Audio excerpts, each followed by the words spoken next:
Assalamualaikum warahmatullahi wabarakatuh. Perkenalkan, nama saya Vivian Nurul Insani. Di sini saya dan rekan-rekan saya akan menjelaskan mengenai salah satu materi dari mata kuliah akuntansi manajemen, yaitu Introduction to Management Accounting. Ini saya akan menjelaskan materi yang pertama. Apa sih yang dimaksud dengan akuntansi manajemen? Nah, akuntansi manajemen ini adalah kegiatan atau proses yang menghasilkan informasi dengan bentuk keuangan bagi manajemen yang berguna dalam pengambilan keputusan ekonomi dalam menjalankan fungsi manajerial. Juga informasi yang dihasilkan tersebut harus valid, reliable, dan relevan. Nah, accounting for planning, control, and evaluation merupakan peran penting akuntansi manajemen yang dapat dilihat dari kemampuannya dalam membuat planning atau perencanaan dan pengendalian anggaran. Yang kedua itu ada control atau pengambilan keputusan yang lebih baik, dan evaluation atau evaluasi kinerja, perencanaan strategis, dan pengelolaan biaya. Next materi yaitu kebutuhan menentukan bentuk data akuntansi manager. Memerlukan perubahan informasi untuk memenuhi perubahan kebutuhan. Nah, yang pertama itu ada jenis sistem akuntansi. Di antaranya ada rules and procedures, yaitu menyusun serta menentukan bentuk-bentuk catatan serta laporan-laporan akuntansi, dan menyusun cara kerja yang akan dipakai dalam suatu perusahaan untuk mengumpulkan, mencatat, serta menyusun ikhtisar-ikhtisar dari data akuntansi yang diperoleh. Yang kedua itu ada sistem informasi akuntansi dan pengendalian internal. Nah, sistem informasi akuntansi ini yang merupakan suatu komponen dalam perusahaan yang mengumpulkan, mengklasifikasi, mengolah, menganalisis, serta mengkomunikasikan informasi keuangan dan pengambilan sebuah keputusan yang relevan untuk pihak eksternal dan internal perusahaan. Yang ketiga ada pengauditan. Nah, pengauditan ini merupakan suatu pemeriksaan yang dilakukan secara sistematis dan kritis oleh pihak independen terhadap laporan keuangan yang telah disusun oleh manajemen beserta catatan pembukuan dan bukti-bukti pendukungnya. Nah, yang kedua itu ada akuntansi biaya. Di antaranya yang pertama ada produk costing atau penetapan biaya produksi yang memperhitungkan jumlah biaya yang dikeluarkan dalam proses produksi sebagai dasar menentukan harga pokok produksi. Yang kedua itu ada activity based costing. Merupakan salah satu metode untuk menentukan harga pokok produksi, menghitung biaya di setiap aktivitas, dan membebankan biaya tersebut ke objek biaya, baik barang atau jasa berdasarkan aktivitas yang dibutuhkan untuk menghasilkan produk dan jasa. Ketiga, itu ada akuntansi manajemen. Di antaranya yang pertama itu decision support, diharapkan dapat membantu manajer dalam membuat keputusan khusus manajemen. Yang kedua, ada pengendalian organisasi, pengkoordinasian dari struktur organisasi sesuai dengan tujuannya. Nah, hal ini meliputi pengaturan sumber daya yang dimiliki oleh perusahaan untuk membagi berbagai tugas, tanggung jawab, dan wewenang pada masing-masing bagian. Nah, yang ketiga itu ada manajemen biaya, yaitu menyuguhkan informasi yang bersifat keuangan maupun non-keuangan bagi manajemen perusahaan untuk mampu mengidentifikasikan berbagai macam potensi penyempurnaan, perencanaan, dan juga pembuatan kebijakan operasional terkait pengadaan dan pemanfaatan berbagai sumber yang diperlukan oleh perusahaan. Yang keempat itu ada manajemen profit, yaitu strategi mengelola pendapatan atau arus kas masuk perusahaan serta mengelola pengeluaran perusahaan.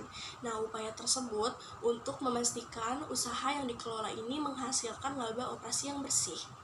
Yang kelima ada manajemen investasi. Nah, bisa juga disebut sebagai layanan keuangan yang memberikan konsultasi berupa strategi investasi pada seseorang, seperti cara membeli dan menjual investasi serta mengelolanya dengan baik dan benar. Nah, yang terakhir ada akuntansi pajak. Di antaranya yang pertama ada individuals, yang kedua ada partnership and corporation, yang ketiga ada pajak luar negeri, yang keempat ada topik dan masalah khusus perpajakan. Dan sekian pemaparan materi dari saya. Untuk materi selanjutnya akan disampaikan oleh rekan saya. Lalu yaitu tujuan manajemen yang baik adalah menciptakan nilai. Yang pertama, manajemen biaya menerapkan kriteria nilai pada setiap keputusan yang kami buat, setiap aktivitas yang kami lakukan, dan setiap proses yang kami selesaikan.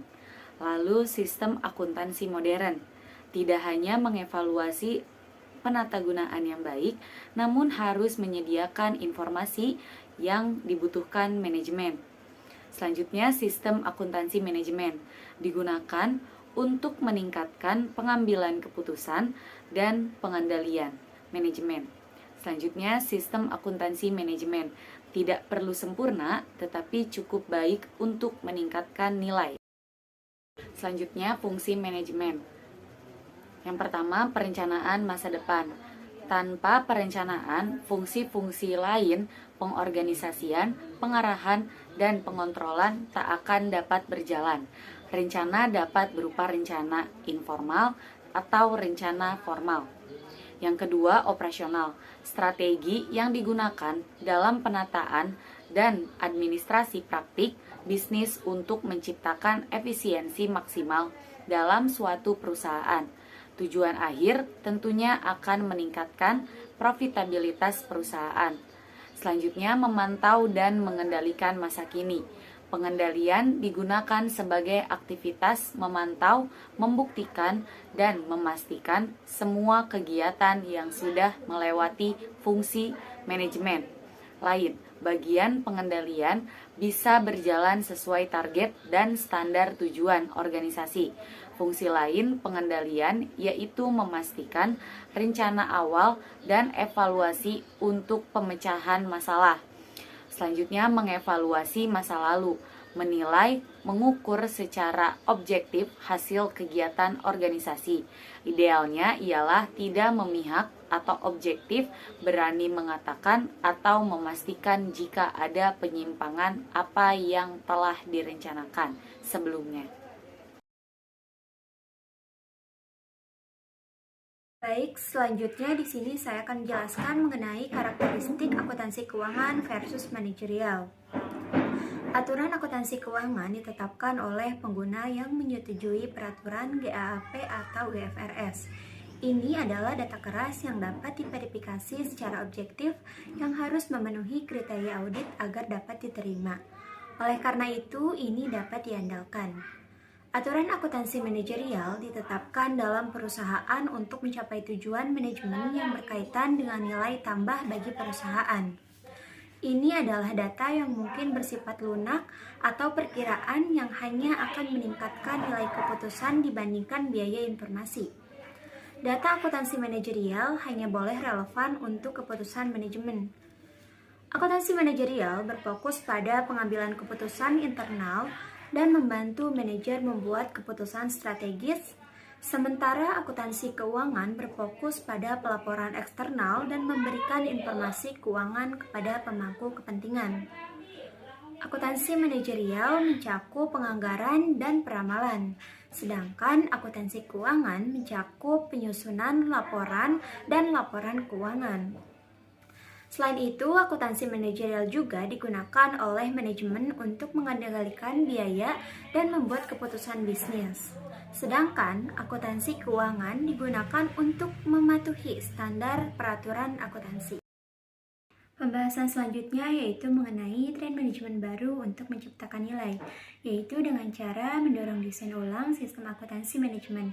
Misalnya, yang pertama yaitu fokus pelanggan.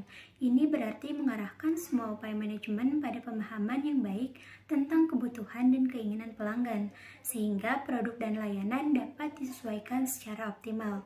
Kemudian yang kedua ada fokus kualitas, yang dimana mengutamakan standar kualitas yang tinggi dalam semua aspek operasional dan produk sehingga memastikan kepuasan pelanggan dan reputasi perusahaan yang baik. Lalu yang ketiga ada fokus pengiriman, yaitu memperhatikan efisiensi dan ketepatan waktu dalam proses pengiriman produk atau layanan kepada pelanggan, meningkatkan kepuasan pelanggan dan mengurangi biaya operasional. Lalu selanjutnya ada outsourcing dan perusahaan virtual, yaitu menggunakan penyediaan layanan eksternal atau memanfaatkan teknologi untuk menjalankan operasi bisnis. memungkinkan perusahaan untuk fokus pada inti bisnis mereka dan meningkatkan fleksibilitas. Kemudian ada komunikasi, yaitu meningkatkan komunikasi internal dan eksternal, baik antar departemen maupun dengan pelanggan, untuk memastikan pemahaman yang jelas dan kolaborasi yang efektif. Kemudian selanjutnya ada memperpendek siklus hidup produk, yaitu dengan cara mengurangi waktu yang diperlukan untuk pengembangan, memproduksi, dan memasarkan produk baru, sehingga dapat merespons perubahan pasar dengan lebih cepat. Kemudian ada pengembangan tim, yang dimana membangun tim yang kuat dan berkinerja tinggi dengan fokus pada pengembangan, keterampilan, dan kolaborasi antar anggota, yaitu kemudian ada deregulasi di sektor jasa, yaitu mengurangi kendala regulasi yang tidak perlu dalam industri jasa, memungkinkan perusahaan untuk lebih fleksibel dalam menyediakan layanan dan berinovasi. Pembahasan selanjutnya akan dibahas oleh rekan saya. Selanjutnya yaitu mengenai managerial accounting system unregulated atau sistem akuntansi manajerial tidak diatur. Nah, terdapat dua pendukung. Yang pertama ada decision support yang artinya pendukung keputusan yang merupakan data akuntansi manajemen memiliki nilai jika meningkatkan keputusan manajemen. Nah, jadi di dalam satu perusahaan ketika memiliki sebuah keputusan, maka kan sebelumnya harus dilakukan data atau dikumpulkannya informasi-informasi yang relevan atau yang berhubungan dengan permasalahan yang ada di dalam perusahaan, sehingga ketika sudah dianalisis maka itu dapat disimpulkan dan dapat diambil keputusan yang baik sehingga dapat berpengaruh positif atau dapat meningkatkan suatu nilai yang ada di dalam perusahaan. Selanjutnya yang kedua yaitu ada control support yang artinya pendukung pengendalian, merupakan data akuntansi manajemen melaporkan hasil tindakan manajemen sehingga berguna untuk pengendalian. Jika perlu, manajemen dipengaruhi oleh laporan akuntansi. Nah, di sini juga ada sedikit kutipan. What gets measured gets done. Sustainable control motivates good judgment. Good judgment record good information. Yang artinya, apa yang diukur akan dilakukan. Pengendalian yang cocok memotivasi penilaian yang baik. Penilaian yang baik membutuhkan informasi yang baik. Nah, jadi pada dasarnya sistem akuntansi manajerial ini merupakan informasi yang penting atau informasi yang sangat bermanfaat bagi sebuah perusahaan. Selanjutnya yaitu ada karakteristik of management accounting system atau karakteristik sistem akuntansi manajemen. Nah, di sini ada KID atau ide utama. Yang pertama tuh ada the cost and benefit of better decision atau biaya dan manfaat dari keputusan yang lebih baik. Nah, ketika kita melihat dari karakteristik sistem akuntansi manajemen ini, kita dapat mengukur antara biaya yang dikeluarkan dan manfaat yang didapatkan, apakah itu seimbang atau malah sebaliknya. Nah, maka dilakukanlah kebijakan yang baik sehingga dari keputusan yang diambil tuh dapat memberikan pengaruh juga yang baik terhadap perusahaan. Selanjutnya yang kedua ada one set of book for many different uses atau satu set buku untuk berbagai kegunaan berbeda. Selanjutnya yang ketiga adalah enhance information quality for better decision atau peningkatan kualitas informasi untuk pengambilan keputusan yang lebih baik. Nah, perkembangan dunia bisnis yang semakin pesat ini membutuhkan akuntan yang terampil. Gelar akuntansi saja belum cukup untuk membuktikan bahwa seorang akuntan kompeten. Nah, diperlukan sertifikasi secara sah dari sebuah institut untuk membuktikan akuntan profesional yang kredibel di bidang akuntansi. Nah, adapun jenis-jenis sertifikasi akuntansi manajemen profesional, yang pertama ada Chartered Internal Auditor. Nah, sertifikat ini dikeluarkan oleh Institute of Internal Auditors dan diakui secara global. Yang kedua ada Chartered Global Management Accountant. Nah, sertifikat ini dikeluarkan oleh Chartered Institute of Management Accountant. Yang ketiga ada Chartered Financial Analysis. Nah, sertifikat akuntansi yang diakui secara global yang diberikan oleh CFA Institute.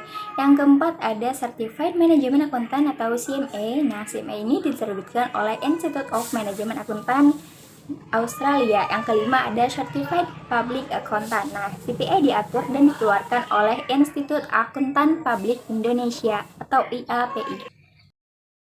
Nah, adapun tanggung jawab etis CMA, bagian kompetensi yang pertama adalah mempertahankan pengetahuan dan keterampilan profesional. Yang kedua adalah mematuhi hukum dan peraturan.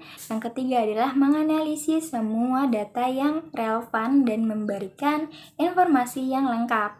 Lalu pada bagian objektivitas, yang pertama adalah mengkomunikasikan informasi dengan adil. Yang kedua adalah perlu mengungkapkan semua informasi yang relevan secara lengkap. Nah, pada bagian integritas, yang pertama adalah mengkomunikasikan informasi yang menguntungkan maupun tidak menguntungkan. Nah, termasuk keterbatasan informasi. Nah, yang kedua adalah menghindari konflik kepentingan yang nyata atau yang sebenarnya. Yang ketiga adalah mendukung pencapaian tujuan organisasi yang sah. Yang keempat adalah hindari kegiatan yang akan mendiskreditkan profesi kerahasiaan. Yang pertama adalah jangan mengungkapkan informasi rahasia kecuali jika diwajibkan secara hukum untuk melakukannya. Nah, jangan membiarkan bawahan untuk mengungkapkan informasi rahasia. Nah, adapun karakteristik profesional dari akuntansi manajemen.